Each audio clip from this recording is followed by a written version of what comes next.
The alien widow's life was owned, until a human fought to set her free. The grand hall of the celestial court echoed with whispers as Nyara stood before the High Council, her azure skin glowing faintly in the starlight that filtered through the crystal dome above.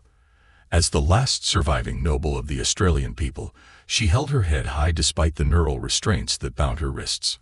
"The prisoner will kneel," commanded Archjudge Darius, his metallic voice resonating through the chamber. Nyara remained standing, her silver eyes fixed on the council. The guards moved to force her down, but she spoke first. "I am Nyara Valkyr, sentinel of the third star. I do not kneel." The Archjudge's cybernetic eye whirred as it focused on her. "Your world has fallen. Your people are scattered. You have no title here." "Then judge me as I am," Nyara replied, "but do not expect me to abandon who I am." A figure stepped forward from the shadows. Commander Marcus Reed of the Terran Diplomatic Corps. His dark eyes studied Nyara with an intensity that made her skin prickle. She had heard of him, the human who'd risen through imperial ranks through wit rather than brutality. "The Australian knows valuable defense protocols," Reed stated, his voice carrying authority despite its softness. "Her knowledge could benefit the Empire. And you would vouch for this alien, Commander." The Archjudge's tone dripped with disdain. "I would vouch for justice, Your Honor." Reed's gaze never left Nyara. "The Empire claims to be a beacon of civilization. Let us prove it." The council chambers erupted in murmurs. Nyara watched Reed carefully, trying to understand his game. Humans were known for their unpredictability, but this one seemed different. There was something in his eyes. Not pity, but understanding. "Very well," the Archjudge declared. "The prisoner will be remanded to Commander Reed's custody. She will assist in updating our defensive systems. If she proves valuable, we may consider adjusting her status." As the guards led her away, Nyara caught Reed's eye again. He gave her a slight nod, a gesture that somehow carried more weight than all the council's proclamations.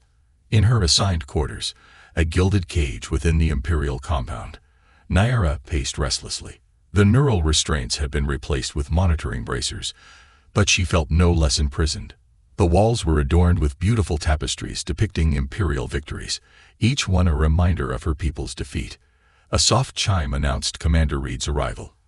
He entered alone, carrying a data tablet. "The Council expects results quickly," he said without preamble. "And what do you expect, Commander?" Nyara asked, studying his face. Reed set down the tablet and met her gaze. "I expect you to survive, to endure, to find a way forward that doesn't require you to betray everything you are." His honesty surprised her. "Why help me?" "Because I've seen enough worlds fall, enough cultures erased." He stepped closer, lowering his voice. "The Empire's strength shouldn't come from destroying what makes us different. It should come from bringing those differences together." Nyara felt something stir within her. Not hope, not yet, but perhaps its distant cousin.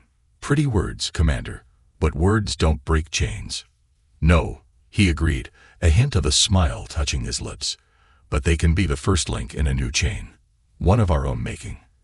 As he left, Nyara turned to the window, gazing at the distant stars. Somewhere out there, her people still survived, scattered but unbroken. Perhaps this human was right. Perhaps there was a way forward that didn't require her to lose herself. But first, she would have to learn to trust someone from the very empire that had destroyed her world. And trust, like freedom, was not given freely. It had to be earned, one careful step at a time. The Imperial archives stretched endlessly before Nyara, its holographic displays casting a blue glow across her face. 3 weeks had passed since her assignment to Commander Reed's oversight, and each day brought new complexities to their delicate arrangement. "Your defense analysis is impressive," Reed said, studying the intricate patterns she'd mapped. "But the Council will want more." Nyara's fingers danced across the holographic interface, her movements graceful despite the monitoring bracers. "The Council always wants more, Commander. That's how empires are built." He stepped closer, his presence warming the space between them. "Marcus," he said softly. "When we're alone, call me Marcus." She paused, her silver eyes meeting his. "That would be unwise, Marcus." The way she said his name sent a shiver through him. Most things worth doing are. Their work sessions had become longer, their conversations deeper. Nyara found herself drawn to his quiet strength, so different from the brutal efficiency the Empire usually displayed. He didn't demand her knowledge. He earned it, sharing his own insights in return. "Tell me about your world," he said one evening as they reviewed security protocols. "Not the tactical details. Tell me about its beauty." Nyara closed her eyes, memories washing over her. Australis was a world of crystal seas and singing mountains. When the triple moons rose, their light would cascade through the crystal forests, creating symphonies of color and sound. "It sounds remarkable," Marcus said, his voice tinged with genuine wonder. It was. She opened her eyes, meeting his gaze. "Until your empire decided its resources were more valuable than its wonders." Marcus didn't look away from the accusation in her eyes. "I can't change the past, Nyara, but I can try to shape the future." "And what future do you see?" Marcus read. "One where aliens like me serve your empire willingly." He reached out, his fingers brushing against her bracer. The touch sent electricity through her skin. "I see a future where we learn from each other, where strength comes from understanding, not dominance."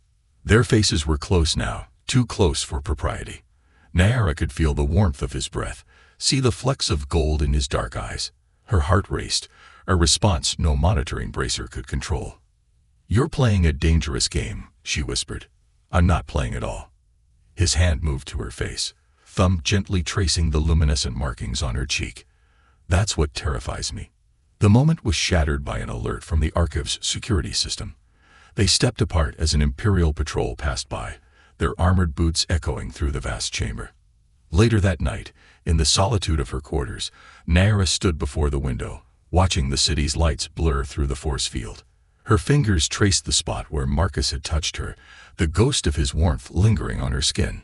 A message flashed on her personal terminal, encrypted, coded in a way that bypassed Imperial surveillance. When she opened it, her breath caught in her throat. "There are others who share our vision." Marcus's words scrolled across the screen. "When you're ready, there's more I need to show you."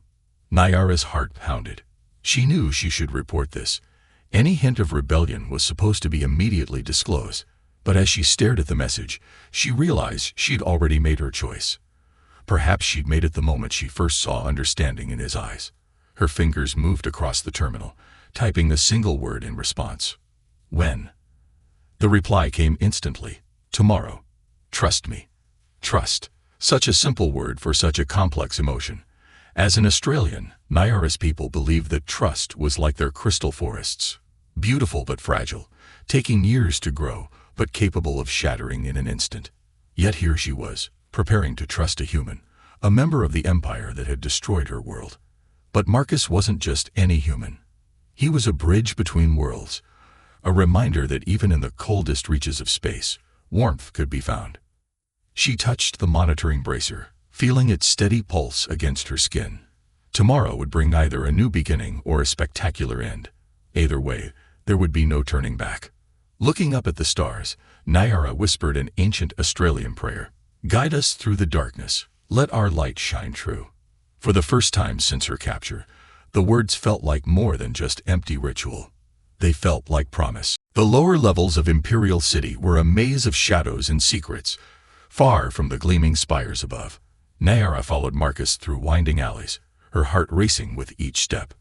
The monitoring bracers had been temporarily disabled, a technical malfunction Marcus had arranged.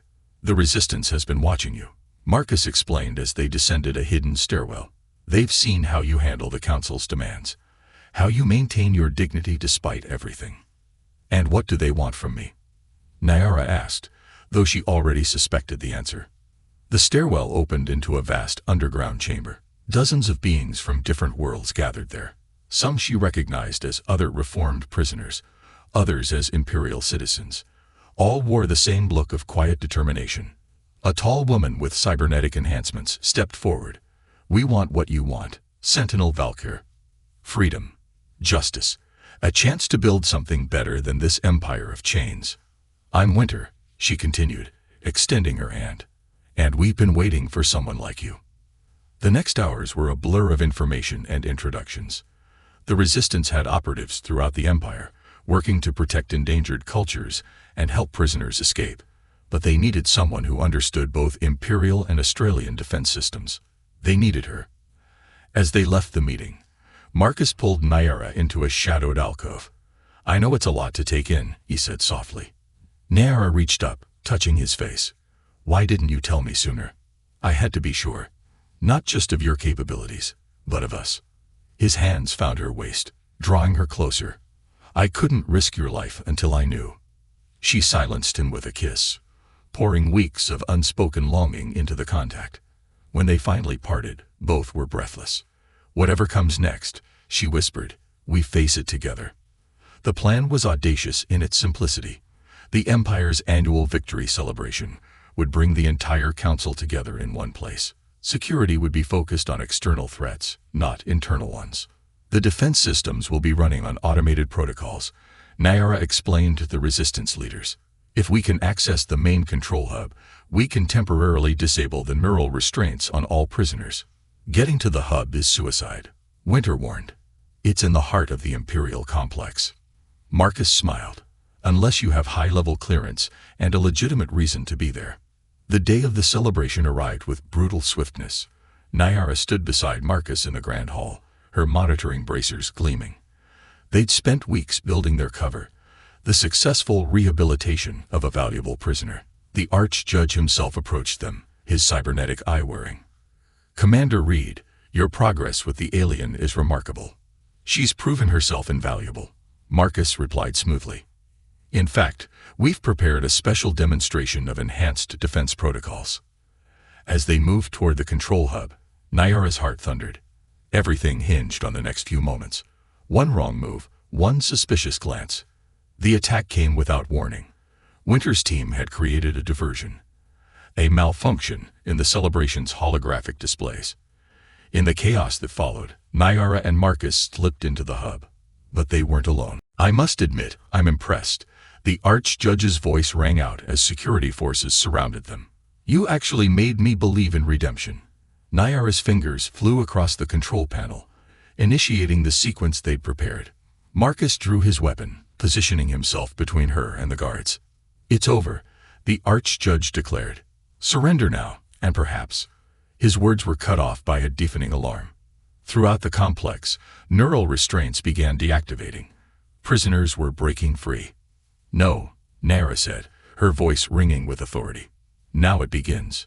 The battle that followed would be remembered in whispered legends. Nyara and Marcus fought back to back, their movements perfectly synchronized. Winter's teams struck at key points throughout the city, freeing prisoners and securing escape routes. But it was at the control hub that the true victory was won. As Nyara faced the Archjudge, her silver eyes blazing, she spoke words that would echo through the Empire. "You tried to own us, to break us, but you forgot something crucial." She stepped forward, the last restraints falling away. Some spirits can never be chained. The revolution spread like wildfire through the Empire. World after world rose up, inspired by the tale of an Australian warrior and a human commander who dared to dream of something better. Months later, Nyara stood on a balcony overlooking the rebuilt crystal city of Australis. Marcus joined her, wrapping his arms around her waist. "The Council has agreed to the new accords," he murmured. "Independent worlds, united by choice, not force." Nyara turned in his embrace, touching the new insignia on his uniform, the symbol of the United Systems Alliance. "And us? What comes next for us?" Marcus smiled, pulling her close. "Everything," he whispered. "Everything comes next." As the triple moons rose over the crystal forests, their light created symphonies of color and sound. But to Nyara and Marcus, the most beautiful music was the sound of freedom, and the beating of two hearts that had found home in each other's arms.